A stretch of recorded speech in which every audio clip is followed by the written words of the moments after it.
Welcome. On this episode of the Mindful Money Podcast, I'm chatting with Pamela Slim. She's a business coach and co-founder with her husband of KA, the Main Street Learning Lab. Sorry, I missed it in my mental there. It's a grassroots community-based think tank for small business acceleration. And I find that very fascinating. You're also the author of 3 books: Escape from Cubicle Nation, Body of Work, and then last year, The Widest Net. And we'll get to talk a little bit about the Widest Net a little bit later. So, Pam, welcome to the Mindful Money Podcast. I am super happy to be here. Thanks for having me. Good, good, good. Where do you call home? And where are you calling in from today? I call home Mesa, Arizona for the last 18 years. So I am literally inside my home today.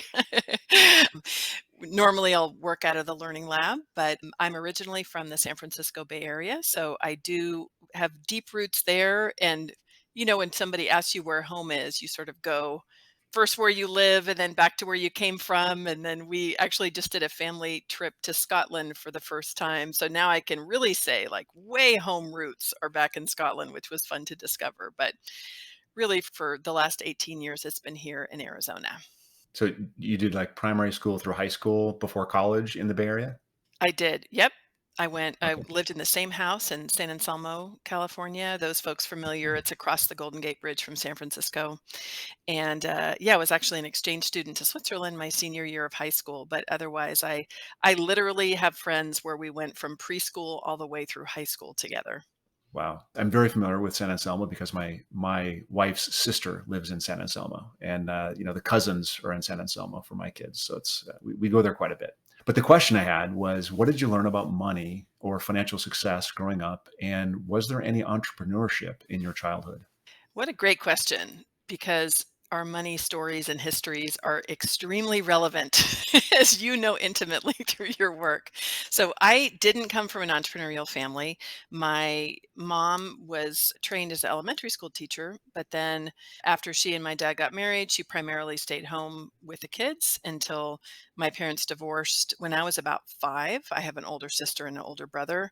My dad was a lifelong photographer, a photojournalist, but he always worked for a company. So he worked for a long time for Pacific Gas and Electric in corporate communications, employee communications. So he was very, very, very passionate about his craft. Occasionally did freelance projects for magazines and things like that for articles and photos. But probably I used to joke with my parents that I got my mom's guilt and frugality about spending and, and my dad's joie de vivre and like love of finding joy in the fine things of life.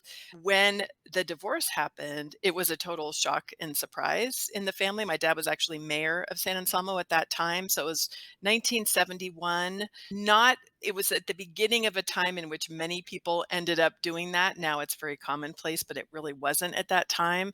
So it was a very traumatic emotional experience. I know for all of us, both my parents, nobody ever really wants to go through that.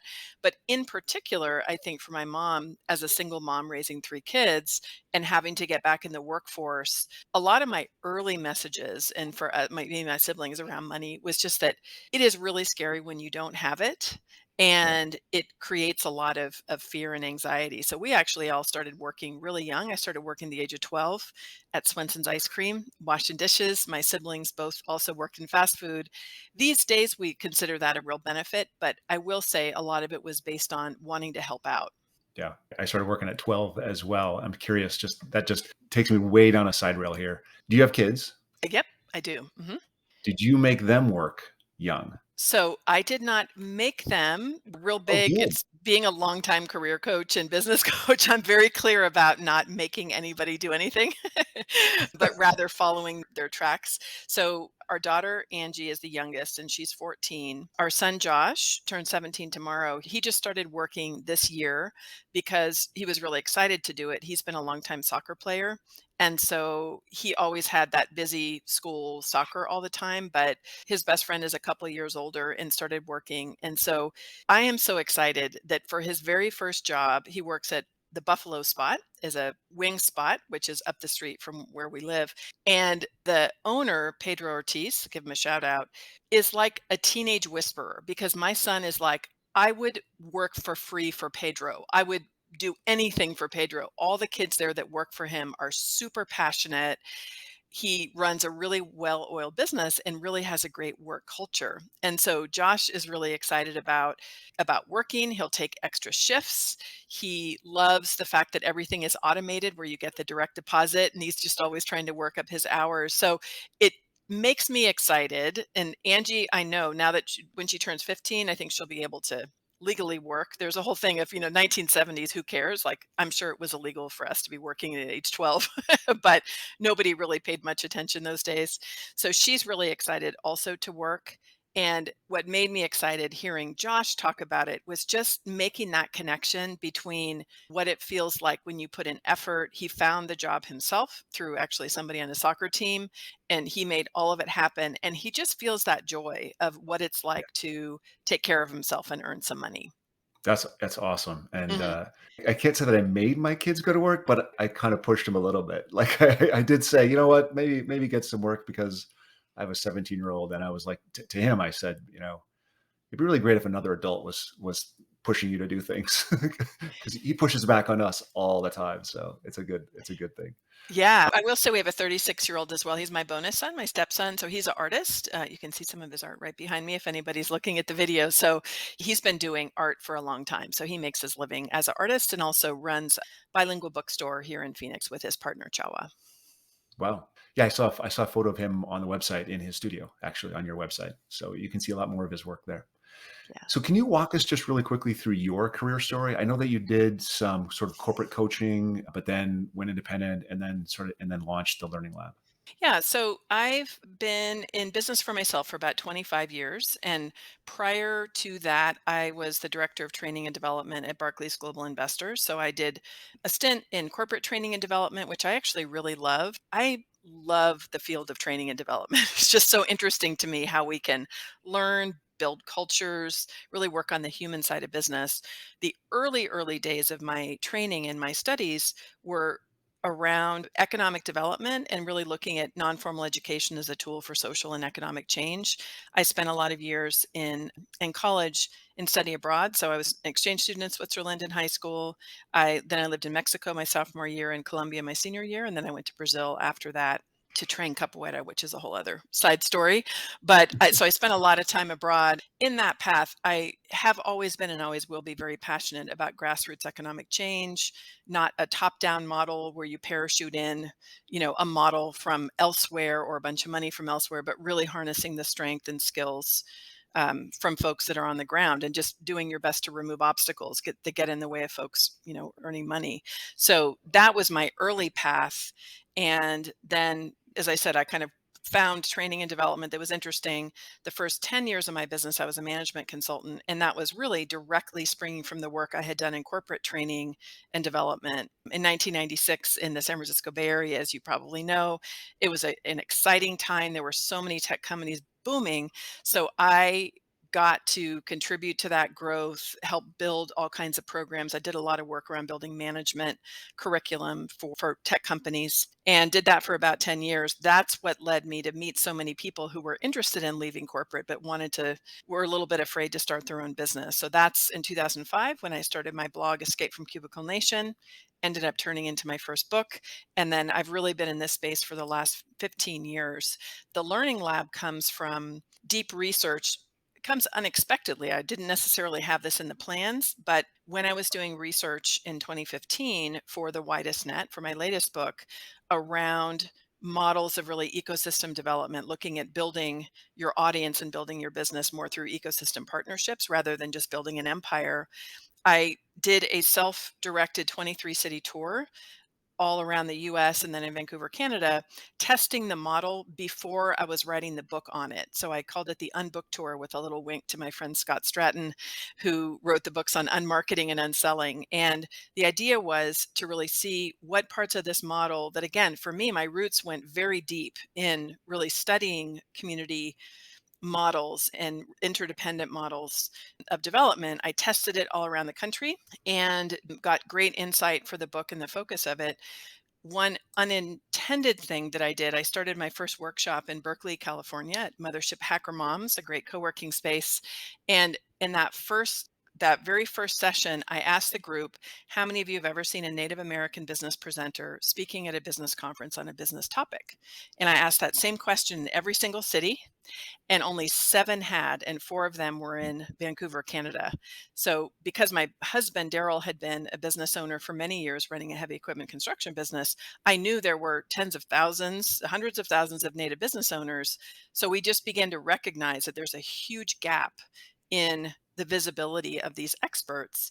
And so when we decided to look downtown and move our office downtown is when we had that epiphany of, wait a minute, we could open our offices, but we could also open a space where we can be really highlighting the leadership that exists for Native, Black, Latinx, a lot of Asian entrepreneurs, a lot of folks who have tremendous talent, but that leadership is often not recognized. So that was the whole mysterious and wonderful journey that led us to opening the doors. And then I tell a lot of the story in the book. So many wonderful things have happened since then. That hits really close to home. And that's one of my personal missions is bridging the wealth gap, which is, I think the statistic is white families have 10x the wealth of BIPOC families. And Yeah. that's due to, legacy, hundreds of years of issues, and how do we Yes. overcome that? So I think this is a separate episode, but I would love to go Yeah. deeper on this topic with you at some point. I do want to get to the meat of this podcast as well. So we're very interested at Mindful Money. We're very interested in helping people make better decisions. We talked about it just briefly before we started. Yeah. And earning money is a big part of that. And, a big part of the conversation of concern that I hear is, I don't know how to earn it. I don't make enough. And this is really why I wanted to have you on, because I think you've created something to bridge this, to make it possible. So before we get to the books, I wanted to ask a couple questions about the work specifically. Yeah. When you work with entrepreneurs, how do you or do you define success for them or with them? Always with 100%. And I would say that's my specific approach to the work. It's my theory of change. As we say, in the biz, everybody's going to have a different approach to how they do their work. My role, what I tell every client when we start working together, is really to support and strengthen their leadership so they feel better, stronger, and more capable, more secure in their decisions, more grounded in their own identity, more sure about their own point of view and their own thought leadership. Based on that, that is an area that I love to work with, and I think I do well. I feel like I have the positive side of the sixth sense character who sees dead people. So I see very much alive people, and I often see potential. It sounds so weird, but I can have a conversation with somebody and I am activating every bit of my many decades of being in business and listening for business ideas. But there's also something that I have come to understand is a way that I can really understand a person, their point of view, and just really work with the human side of their own development to help them discover the strength that's inside. And so, by definition, to me, it has to be a vision that somebody is creating for their life and their business that's based on their deepest truth. And so very Yep. often they could say things like, probably your clients asked you, well, what is a good goal and how much money should I be charging for this? And that's where we get into all kinds of discussions about, what do you value? What kind of life do you want to have? How much do you want to work? What's your vision for expansion? So my clients have a really big range of revenue, but I just try to make sure that it's right.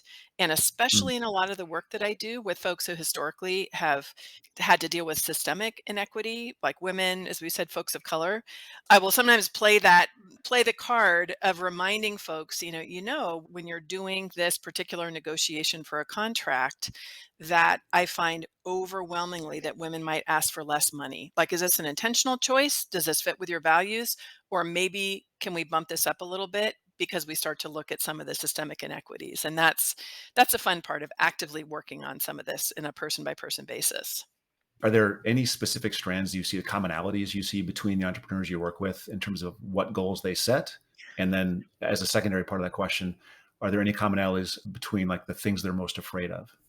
Yeah, it's a great question. The commonalities for my ideal clients are these days, people who are generally working on some big systemic change. So they are working on some big systemic change. So I range in working with people like a data scientists who are really trying to reduce bias in data science, to medical doctors that are doing unique kinds of insight and research into how it is that we work, to consultants that are doing, equity work. That personally is where it gives me joy. So I think about when I'm using my energy to be supporting an entrepreneur who's actually building something. I call them architects of the new world.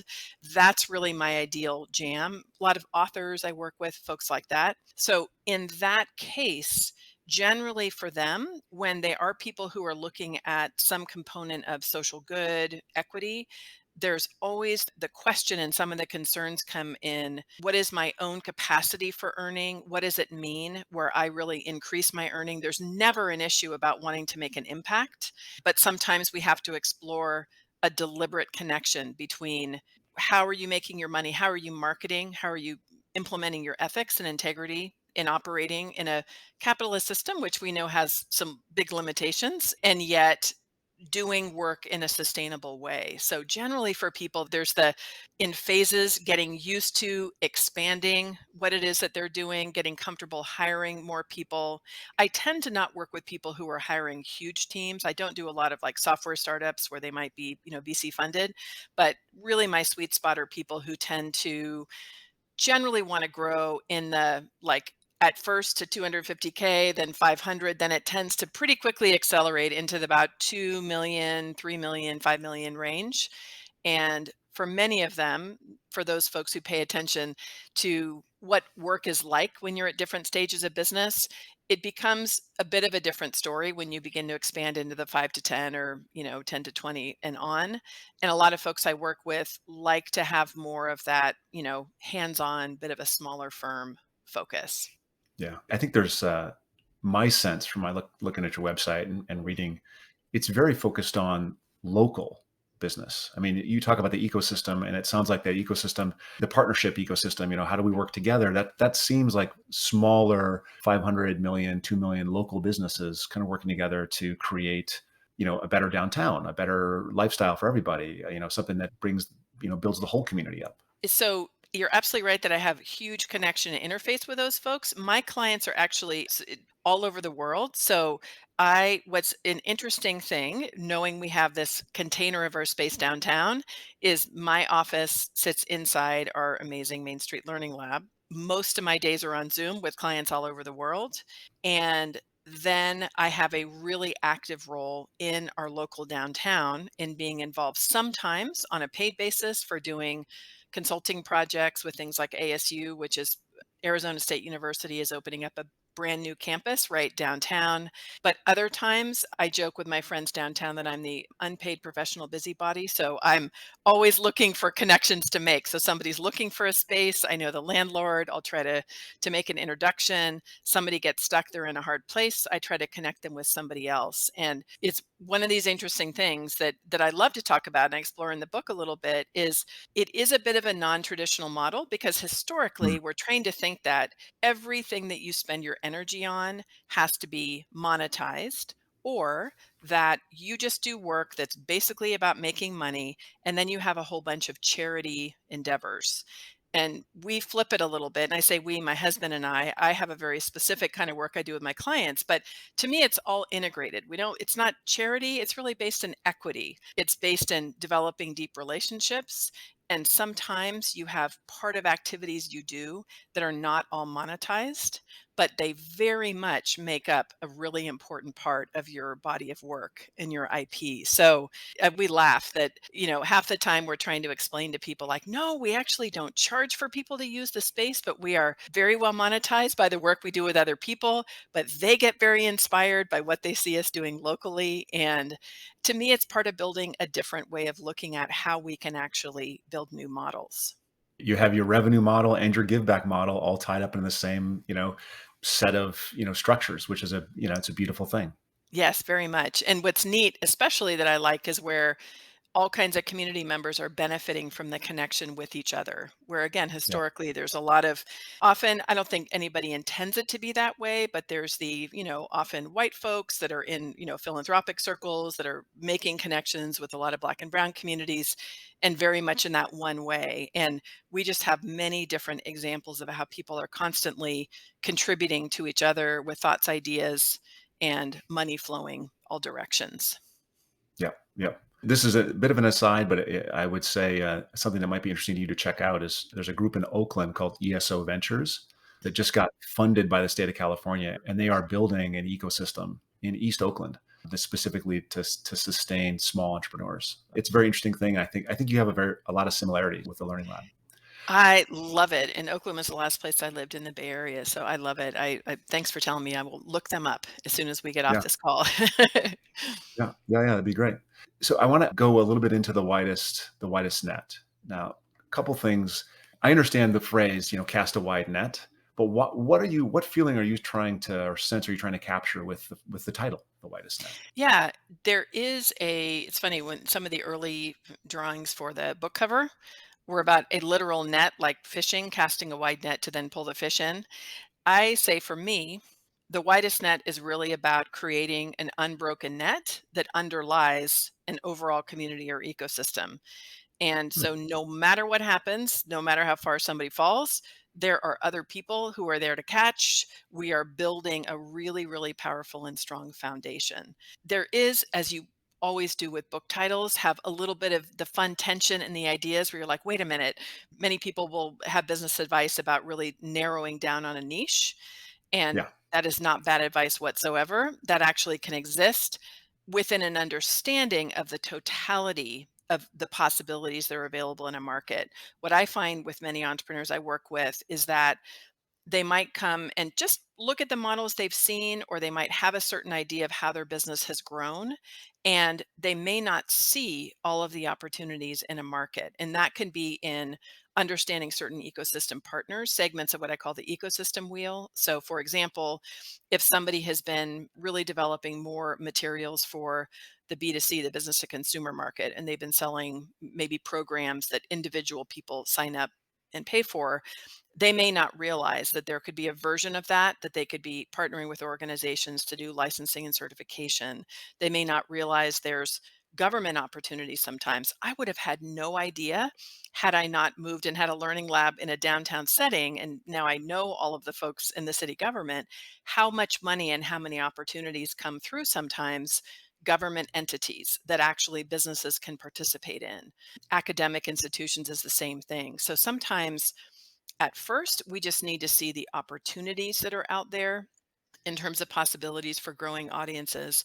Then you have to make a strategic selection of figuring out where are all the best places in person and online where you can begin to build these partnerships and relationships. And so the core premise of the book, if you want to contrast it with what I've seen as just the common empire building model, Hmm. we use words like I want to build my empire. We talk about crushing and dominating the our competition. There's a literal sense in using the powerful tools of the internet. We're just trying to pull people from the internet to us. Again, nothing wrong with that. We all do that, trying to have Google search and so forth, like send people to us. But in that model, you are centering yourself and your business as a thing that wants to grow. Historically, empires have been really great for a few people on the top, pretty terrible for other people. And when you look at the interdependent way that we operate, my model centers an ideal client. So let's say you and I bet we share successful entrepreneur who wants to be thoughtful and deliberate with their money. They want to expand their idea of how much they could make, but also be really thoughtful of how it is they can incorporate giving. And so in that shared mission, we are part of an ecosystem that surrounds that ideal client. So they would listen to your podcast, they might read my book, they probably use software in order to maybe run their business, accounting software. They're listening to other thought leaders and influencers. And this already is this ecosystem that surrounds them. All of us together are trying to work to get the best information and resources to them. So that's really the fundamental difference to me of how it is that we look at business. There's a shared mission that we have as service providers and people building the capacity for our ideal customers. And then there's a very deliberate path of how you actually build your business, connecting to watering holes, which are these places where somebody wonderful has already gathered a whole bunch of people together. So you just need to show up on a podcast, or I do a lot of joint webinars with brands, for example, GoDaddy or Keep, who I can show up for an hour and deliver a webinar on my content, and they are inviting thousands, sometimes hundreds of thousands of their customers there. So there's a lot of ways I think that it's very strategic, but it also is something that tends to not leave people behind. That's a really important value for me. I'm curious if you've ever heard the analysis of business systems based on analysis of farming. And I ask this question because you talk about the interdependence and how Mhm. the widest net is a net of fibers between different businesses that are supporting each other, that are working on this thing together. Yeah. And there's the eastern farming method versus the western farming method, right? Eastern farmers farmed rice, which is something you do communally. Everyone goes out, they plug the rice into the ground, they flood it, everyone goes out and they harvest it, right? Whereas in the west you have a tractor, or a long time ago, you had a horse and that you pulled a plow and you seeded it yourself, but it's just you did it alone in a field, right? So there's this collective thing from the East versus the solo, do it by yourself, dominant, do it in the West, right? And Mhm. and I see that in what you're describing in terms of this network of businesses in the widest net. Have you heard that metaphor before? I absolutely have. My husband is the gardener in the family, and I'm very influenced by him. He's a traditional healer, is work he does day in and day out these days. So he was raised on the Navajo reservation and learned a lot from his grandfather that are a lot of these core ideas. Many, I would almost argue most of the cultures around the world have had shared views about what it means to have a collective interest in getting things done. And you go Mhm. back far enough in anybody's history, and I think you tend to find that. And it's interesting because it gets very meta very quickly, right? Where you realize in your own garden, you know that you need sun, you know you need water, you need nutrients, and what your neighbor is doing is probably going to be influencing that, right? You can share seeds, you can make sure nobody's spraying some kind of harmful, pesticide on the other. But I really love those kinds of natural metaphors when talking about this because to me, in my own point of view, it is the most natural thing in the world to want to work together and help each other. I've been a business coach for enough time to know it is hard. So I do not minimize the kind of discernment and thought and care you have to have in selecting partners, in communicating and really using means when you're doing things outside of your own control. Occasionally there are days where like, oof, it'd be great if I just could make a unilateral decision. But down the road, it tends to be not the most strategic way to operate. Totally. So I want to dip quickly into the 10-step process Yeah. and very specifically step 1 and 2. Like, Mhm. how important is it for an individual starting out to begin with discovering mission and identifying values? And why is that so important? It really is essential to the method. And folks who have been around the business world a long time or been in corporate sometimes are just like, ah, I know. You need to kind of throw that in your business plan. The reason why it's so central to the method, the way that I've developed it, is when you are defining this bigger mission. So to know what are your ideal clients really trying to do? How is your work tied to something that's deep and relevant? So to me, it's just if I can use my life force for the rest of my life to have people feel more strong, confident, capable, and with more choices around how they earn money, that's how I really want to be spending my time, right? As an example. So I happen to zero in on the business and small business canvas as being the place where I know I can really activate a lot of change. And when you have that mission, one of the examples that I used in the book is Intuit, that makes accounting software, as you know, and tax software. Their mission is power prosperity. So you Mm, can see with that bigger mission they have, even as a large company, in order to do that, you need business coaches like me, you need financial experts like you need accounting software. People need to deal with their money stuff, probably sometimes therapy of healing wounds people have around money. You need bank accounts, you need investment accounts. Very quickly, you can see how centering and connecting around a shared mission can immediately make you begin to think about ways like, oh, I maybe didn't realize that that was actually their mission. Maybe I would be a good guest on like their brand's podcast, or maybe I can think specifically about how what I do connects to that. So as part of the model, it's really critical to know that, because then you know the fundamental characteristics that you're looking for the mission for partners. The values are really how it is that you operate. And both the most joy that I've ever had in working with people has been around shared values, and probably the most pain I've experienced is where there is a lack of shared values. It's the kind of thing that can just make it really hard sometimes to be working with somebody, probably for them to have a hard time working with you, where you're just coming at the work from very different perspectives. And the same thing is really true for partnerships. So values are critical because it helps you decide the criteria for what people display in terms of values, so that you make sure that you can do work together, and that that work is going to be really integrated and aligned for your customer. Because when you start to think about small ways that you can be expanding your audience, something like starting a podcast, which I call a beacon in the model of the Widest Net, I think is great. Every time you invite a guest, there's probably that little fear in the back of your head of like, ooh, I hope that as we begin to get into discussion, if this is the first time we've met, that there could be some alignment in values. If there are not, you really need to be lending that context for your listeners about this is why it's important maybe to hear this particular perspective if it's going to help Mm. you to do your work. But of all the decades that I've done this work, definitely when it comes to work inside large companies, the values disconnect is probably the source of most pain and suffering. You're hitting a point. I wrote one sentence down from reading your book. I'm going to read the sentence now, and it's Mm, exactly in this line. I don't remember. It's about maybe halfway through. The heartbreak of real human relationships is better than the heartlessness of a transactional business. And that was in a section about seating and having a beacon. So you just covered it. Like it was just a beautiful thing. And that's what I took out of the entire thing was what you mm, just said. It's when you and I started talking, I had a sense, and that's already been proved out a couple times, that I think there's a similar base set of values. mhm, And so I now know, because there's that similar base set of values, mm. that if I needed help of that kind, or if I know somebody that needs help of that kind, it's so easy for me to say, "Oh gosh, you should totally talk to Pam. She could totally help you out here." And that's without that base values, it's kind of why would I bother, right? Why would I spend the time? Yeah. Well, and it impacts your brand, because the kind of relationship that you spend a lot of time building with clients, and you know that having been in business a long time, it's so precious when somebody really gives you their trust, especially around things like money.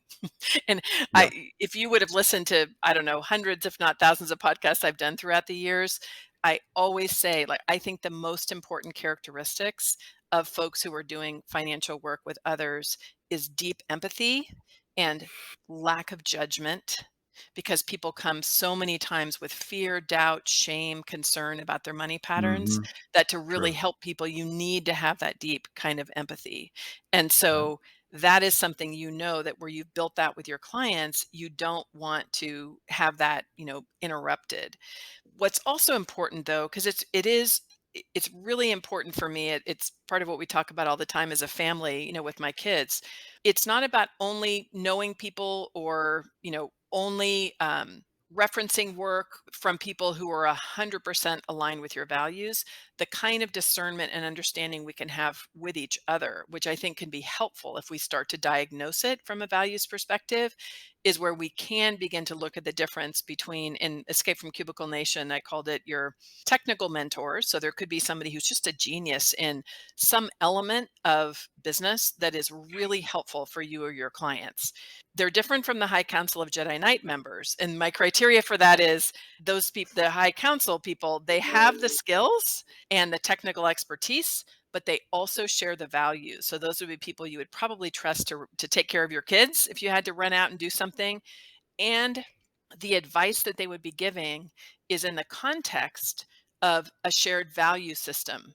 If I could count the times that people have told me, well intended, well meaning, and smart business people, like, what are you doing? Why don't you just monetize the heck out of this particular track? Or did you Yep. not realize that you could charge X number of dollars?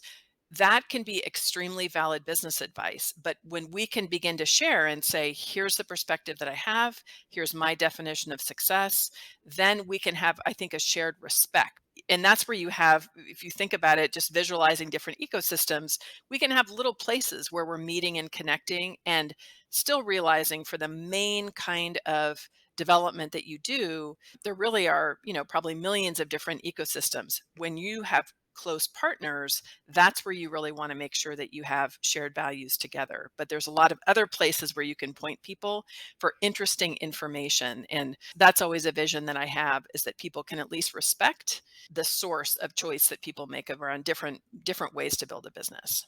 Could you expand on the idea of the ecosystem? I mean, you reference this, just the phrase ecosystem Yeah. 4 or 5 different places in the book. Like, it's littered throughout the book. And I've always referred to what we do with clients as an ecosystem of advice. And I hadn't read your book before, preparing for this. So what do you mean by ecosystem, and why is it so important? The model, people have been talking about ecosystems for a long time, and it's like any of these terms in business that for some people, they'll use a particular definition. For some, it simply is creating more contacts that a business might have to better understand other people in order to, do better individually. But to me, very specifically within the Widest Net, the ecosystem model, I created an ecosystem wheel, and there are 10 different segments, and these are different areas of the world and a business that generally operate with a kind of shared business model and are Hmm. sources of advice, inspiration, ideas and help that your ideal client is looking for, information. So if we, in my model, your ideal client is centered in the middle of the ecosystem, and we're looking at all of the places in these 10 segments, things like other service providers, things like media hubs, nonprofit entities, companies, where they're looking for advice, resources, support, and inspiration. And so in this ecosystem, in my model, we can be very deliberate with each other. And so either in a local setting, like we've done in Mesa, we actually have done lots of ecosystem research and analysis and literally defined to the institution what are all the different organizations that are providing resources and support to grow the economy in connection with Mesa entrepreneurs. And then you can also do the same thing where you might look at an ecosystem that's out there in the world if you are somebody who has a product or service that's available for people in different areas of the world. So you might say within financial advice and, investing, that there probably are a whole bunch of people who are doing it. For those that are aligned with your values, that's where you can begin to discover, ooh, this particular product is so great for my clients. I love that thought leader. That TED Talk was amazing. Love this other podcast. This event would be perfect. My clients would love it. And in that way, you begin to discover the specific ecosystem that's surrounding your ideal clients. I've seen it come to life so often. It's one of my great joys of, for me, I think I naturally do it. It's part of what I've observed for a long time. But as an example, one of my clients that I feature in the book, Heather Krause, she is a data scientist in Toronto. And when we first started working together, she was super passionate about her vision, which is creating this initiative to reduce the bias in data science. And so we created from the beginning a business called We All Count, that where she codified her specific method for teaching data science this way. And she is a very strongly professed introvert. I love introverts. I've worked with many of them. And when we started talking about making connections and building a business, I shared this in the book because I see you smiling. She was like, if you want to know how much I don't like Yeah, to build community, she said, if I go to a Starbucks and they begin to know my name, I will drive 10 kilometers to another one. Like, that's right. it was not, as much as I love it, she didn't. But she's hilarious and wonderful. So she was very willing to work together on it. She was extremely passionate and is about making systemic change. So we did a very specific analysis. She was had done consulting before, so she was aware of a lot of the players, but we made a really specific path and a plan for her to begin to slowly do this seeding, reaching out, making connections, building. And I tell you, it has been profoundly amazing to see what it is that she's done. As somebody who's not necessarily driven by community, now she has trained thousands of data scientists. She works with some of the biggest foundations in the world. She's on, recognized as an expert within this area. And so it's not just sometimes that extrovert bias that we have, or just we can think of the wheeling and dealing person who's constantly making connections. I really want people to know, who are listening, who might come from very different personalities and have a different frame of business, that you get to decide your personal wingspan. And at a different stage of business, it's more about first zooming out and seeing what is all the potential in the space, and then getting very deliberate and begin to make natural connections where you take the time to get to know each other, and then slowly and strategically build. That is something now I can say with great enthusiasm and confidence, it works. And Yeah. that's not always the kind of thing that's celebrated, I think, in business development. That's basically when I said to my dad, this is 25 years ago, hey, I'm going to leave Wall Street and start my own firm. He said, all right, we're going to have to spend a lot of time getting to know people. And it wasn't an aha moment. It wasn't special. It was just, well, this is now the new role, is you have to Yeah, get down, get busy, and really get to know people and understand them so you can provide value, right? That's a huge part of it. So that's right. we're getting close to what we'll call the end here, even though I do think there's lots of strands to keep developing. But I have a couple questions. They're not meant as zingers, but you might say, well, that's kind Yeah. of unexpected. So what was the last thing you changed your mind about? Gosh, that's such a good. Oh, okay. I think I will say I didn't really have tons of information about it, enough to have a strong opinion. But when I was writing the Widest Net, I was seeing things coming out about crypto and Web 3.0 and all of these kinds of things. And I'm always curious and interested in what's going on in the world. But I knew that there's no way, once I started to get involved in all of that and understand it, that I would be able just to finish my own book in this own like 7 years worth of research. I had some kind of views, some of which continue to be proved out, but that, it's like, oh, here we go. Another like Silicon Valley bro, just refreshed, renaming of something that's always been the case. Surprise, surprise. But as I got into it, like any kind of market and area, I did discover, and some through friends of mine, like Brian Clark, who is the founder of Copy Blogger and has done a lot of it. He has a podcast called Seven Figure Small, which I really like, about, creating much smaller firms, but highly profitable firms. He helped me see, and a lot of some of the other players in the space, that there are some really interesting applications that are actually extremely aligned with the ideas that I have in the book. So much so that I was shocked because I literally did not pay any attention. I very intentionally did not read articles about it because I just didn't want to get overwhelmed. But there's lots of talk about decentralization, moving away from the big platforms, which to me I translate into empire culture, building more direct collaborations. Every other episode is about how important community building is, looking at issues of inclusion that have been ignored for a long time in this space and having an openness to look at that. And then looking at a shared profitability where you have some of these new, creator coins and new ways of actually sharing money that can involve an entire community and benefiting financially from a model. So I was shocked to find it and excited. And depending on the day and the news source, sometimes I do get a little frustrated and discouraged that it's hard to, a lot of the same players who invested in Web 2.0 that I was so deeply involved with, of course, have, claimed a stake there. But I still think there's cool opportunity. And I'm just passionate about learning as much as I can about it to be bringing it to folks who can benefit. Yeah. And just going back to like Tony Say, I don't know how to say his last name, but the guy that founded Zappos, Tony like Shea, there, yeah, yeah, Jay, like there's people that came out of the earlier versions of Web 1, Web yeah, 2 that were very meaningful, that built community, that did good things. and yet there was still a lot of overwhelming garbage.